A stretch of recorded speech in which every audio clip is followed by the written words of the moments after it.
understaffed and lousy pay. That is how your coffee's made. We're out on strike here today because we are trying to get Starbucks to come to the table and do a fair union contract. Starbucks baristas are on strike across the US, and guess what? New York's newly elected mayor Zohran Mamdani is supporting them. Fresh off his election win, Mamdani is stepping into his new responsibilities while also throwing his weight behind baristas demanding fairer treatment. And his stance is adding a whole new layer to an already brewing showdown. My message to Starbucks management is that I stand here today to practice with these workers, and if you force these workers to go on strike, then I will be there with them on that strike as well. This November, Starbucks' iconic Red Cup Day, usually a marketing frenzy, turned into a flashpoint for one of the largest and most intense strikes the company has ever seen. And right in the middle of the conversation is New York's mayor-elect Zohran Mamdani, who has openly pledged to boycott the coffee giant. So what pushed baristas to strike at the start of the holiday rush, and why Mamdani's support is such a big deal for them? Let's break it down. The strike kicked off on November 13, Red Cup Day, the day when Starbucks hands out free reusable holiday cups and customers show up in huge numbers for seasonal drinks. It's one of the busiest events of the year, which makes it strategically the perfect moment for workers to make a point. More than 1,000 unionized baristas from around 65 stores joined the walkout, with protests spreading across over 40 cities from Seattle and New York to Dallas, Austin, Portland and Philadelphia. Some stores remained open, but others shut down for the day as the strike gained momentum. Baristas say they're striking because negotiations with Starbucks have stalled again.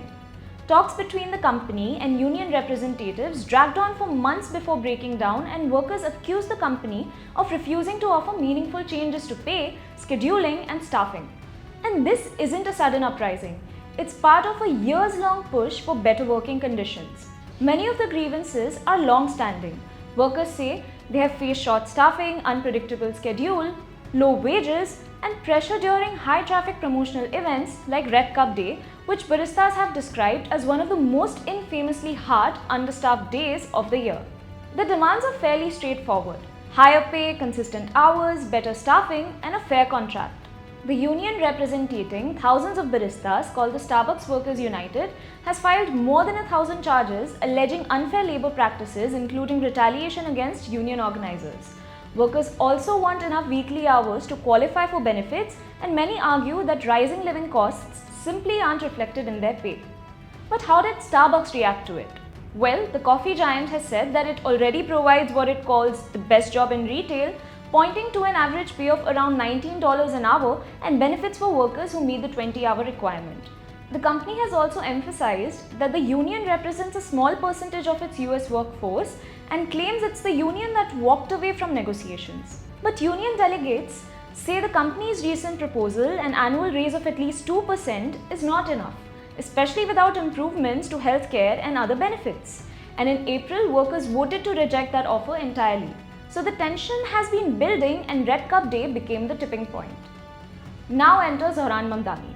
Into this already charged environment steps Zohran Mamdani, whose public stance has added political weight to the strike. That's the kind of disparity that we are seeing here.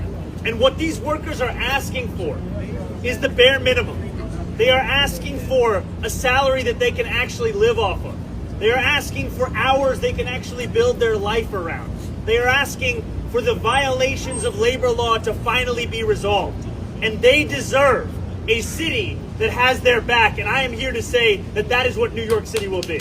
On November 14, Mamdani posted a message asking people to join him in boycotting Starbucks until workers receive a fair contract. His call? No contract, no coffee. And it echoed across social media and boosted visibility for the movement. For workers, having an elected official take such a direct stand is both symbolic and strategic. It amplifies their demands and puts additional pressure on a company already facing declining stakes and a tough year ahead. But does this matter beyond Starbucks? This isn't just about one company or one strike. It fits into a much bigger shift happening across the United States.